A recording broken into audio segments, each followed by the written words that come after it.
मुहुरीपुर primary health centre बेरायनायखा केंद्रनि फायनाय आदं रक मुहुरीपुर primary health centre बेबा तांबेख्रेब रक नि हामक्राय उंनि तंमनि आ थायरगनो दिनै थांनायखा medical in charge doctor Rakesh Chowdhury बिनि साकबाय थांनि चाइतो मुंबाइनो अ हेल्थ सेंटर नि हामक्राय एमा बाथानो साखामनि थायो फायनाय रोगी रक जाय जायखे साक नायजगमानि सेबसाब मानै गाहाम गिफ्ले थाङै दंबायथा आरो बिसोरखौ मुहुरीपुर प्राइमारी हेल्थ सेंटर न किटिंगै तेबो तांबायख्रा गाहाम खालायनायनि नाहार बुंबाय दिनै नेशनल क्वालिटी नि बागै कय मुं रजाका बिनि कय मुंबायनो तांसाल फुं दिपर जराव नेशनल क्वालिटी नि एसेसमेंट नि बागै केंद्र बेरेमनि खरगै आदं समीरन शर्मा बाय विजय चंद्र जा फाइका नखा सालनै रमै उंनाय आ एसेसमेंट नि बिसिंतिनो प्राइमारी हेल्थ सेंटर नि जुरदा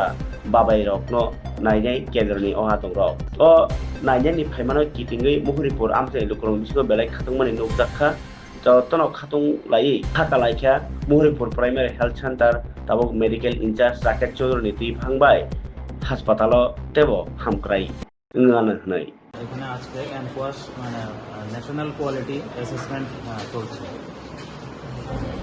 এটা দিয়ে মানে ন্যাশনাল কোয়ালিটি অ্যাসুরেন্সের যে সার্টিফিকেশনের জন্য এটা আমরা অ্যাপ্লাই করেছিলাম আজকে অ্যাসেসমেন্ট। মূলত কতজনের টিম এসছে বা কী কী বিষয়গুলি খতিয়ে দেখা হচ্ছে? আমাদের এখানে অ্যাসেসমেন্ট করার জন্য আমাদের সেন্ট্রাল লেভেল থেকে 2 জন অ্যাসেসর এসেছেন। আমাদের বিভিন্ন ধরনের ডকুমেন্টস, তারপরে বিভিন্ন ধরনের অ্যাক্টিভিটি, স্টাফ ইন্টারভিউ এসব হবে আজকে। কতদিন চলবে? এটা 2 দিনের জন্য প্রোগ্রাম। স্যার নামটা? Doctor Rakesh Chowdhury, designation? Medical officer in charge Muhuripur.